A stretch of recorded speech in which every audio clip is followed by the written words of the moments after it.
Bismillahirrahmanirrahim. Assalamualaikum warahmatullahi wabarakatuh. Perkenalkan, nama saya Dinda Dia Pasha, nomor BP 19101195310547 dari manajemen 12. Di sini saya akan menjelaskan tentang rekrutmen, seleksi, dan penempatan. Menurut Schermerhorn pada tahun 1997, rekrutmen adalah proses penarikan sekelompok kandidat untuk mengisi posisi yang kosong. Rekrutan yang efektif akan membawa peluang pekerjaan kepada perhatian dari orang-orang yang berkemampuan dan berketerampilan memenuhi spesifikasi pekerjaan.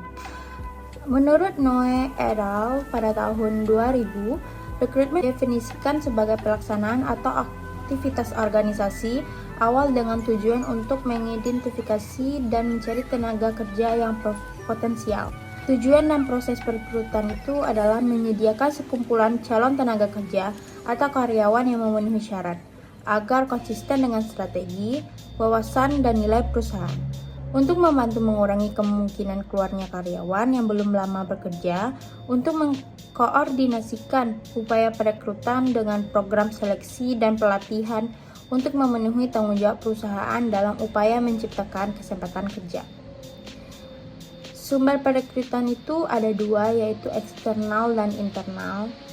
Yang eksternal itu adalah lembaga pendidikan, teman atau anggota keluarga karyawan, lamaran terdahulu yang telah masuk, agen tenaga kerja, karyawan perusahaan lain, asosiasi, profesi, outsourcing. Yang internal adalah promosi, transfer atau rotasi, pengkaryaan karyawan kembali, kelompok pekerjaan sementara atau karyawan kontrak atau temporer. Metode perekrutan karyawan melalui iklan di media massa atau radio, TV, koran, internet. Ada juga melalui iklan atau advertensi. Diharapkan perusahaan dapat merekrut calon tenaga kerja dengan spesifikasi tertentu dan dengan pengalaman kerja tertentu. Perekrutan melalui iklan ini biasa disertai dengan suatu janji yang menarik, isinya gaji, masa depan yang menarik, atau sebagainya. Ada juga open house. Untuk menjaring lebih banyak tenaga potensial, secara umum perusahaan dapat melakukan open house di sejumlah kalangan yang diprediksikan dapat menarik calon tenaga kerja potensial, seperti di perguruan tinggi atau event-event tertentu. Yang keempat itu menyewa konsultan perekrutan. Terkadang untuk mencari dan merekrut tenaga kerja profesional dibutuhkan konsultan yang mampu mencari tenaga tersebut. Dengan demikian, ada jaminan melalui konsultan perekrutan perusahaan tidak perlu membuang waktu untuk mencari tenaga kerja yang sesuai. Kita beralih ke seleksi. Seleksi adalah proses memilih calon karyawan yang memiliki kualifikasi sesuai dengan persyaratan pekerjaan. Kegiatan seleksi dilakukan untuk mengurangi sebagian jumlah pelamar, sehingga diperoleh calon karyawan yang terbaik. Selain itu, seleksi merupakan serangkaian langkah kegiatan yang digunakan untuk memutuskan apakah si pelamar diterima atau tidak sesuai dengan kualifikasi yang ada dalam uraian jabatan. Dari beberapa pengertian di atas, dapat disimpulkan bahwa pengertian dari seleksi yaitu suatu kegiatan yang dilakukan oleh perusahaan atau organisasi untuk memilih calon karyawan mana yang lebih memenuhi kriteria untuk dipekerjakan di suatu perusahaan. Tujuan seleksi itu adalah yang pertama, karyawan yang qualified dan potensial. Yang kedua, karyawan yang jujur dan disiplin. Yang ketiga, karyawan yang cakap dengan penentuan yang tepat. Nomor 4, karyawan yang terampil dan bergairah bekerja. Nomor 5, karyawan yang dinamis dan kreatif. Nomor 6, karyawan yang inovatif dan bertanggung jawab sepenuhnya. Nomor 7, karyawan yang loyal dan berdedikasi tinggi. Nomor 8, karyawan yang mudah dikembangkan pada masa depan. Yang ke-9, karyawan yang dapat bekerja secara mandiri. Dan yang ke-10, karyawan yang mempunyai perilaku dan budaya malu. Kualifikasi yang menjadi dasar seleksi.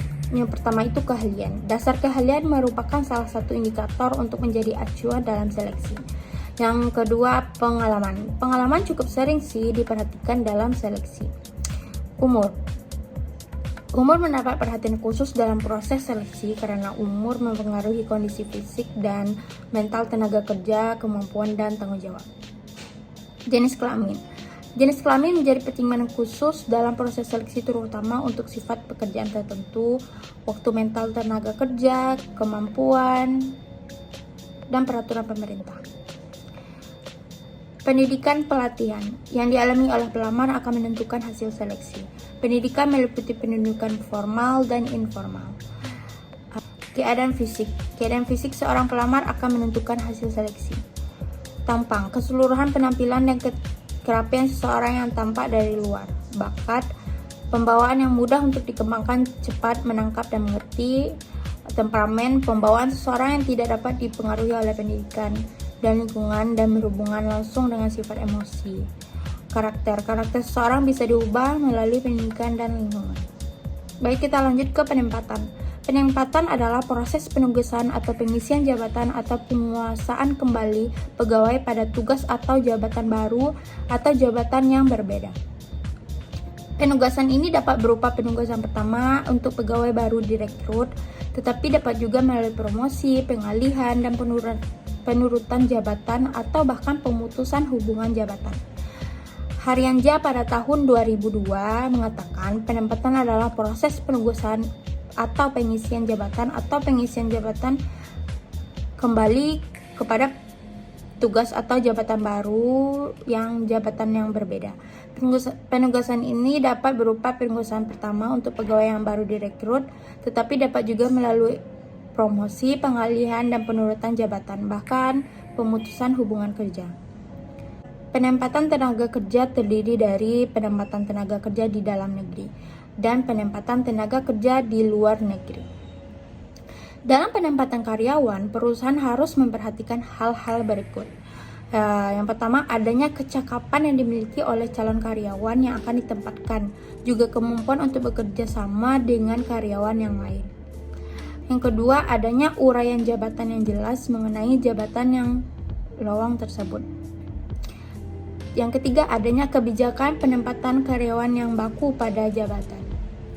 Faktor penempatan, faktor prestasi akademik, faktor pengalaman, faktor kesehatan mental dan fisik, faktor sikap, faktor status perkawinan, faktor usia. Proses penempatan kerja. Yang pertama itu adalah promosi. Promosi adalah apabila seseorang pegawai dipindahkan dari satu pekerjaan ke pekerjaan lain yang tanggung jawabnya lebih besar.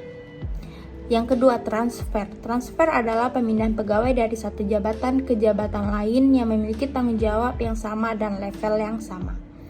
Yang ketiga, demosi. Demosi adalah bahwa seseorang karena berbagai pertimbangan mengalami penurunan pangkat atau jabatan dan penghasilan serta tanggung jawab yang semakin kecil.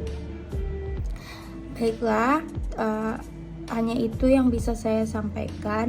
Jika ada yang kurang atau salah perbuatan, mohon dimaafkan. Wabillahi taufiq wal hidayah. Assalamualaikum warahmatullahi wabarakatuh.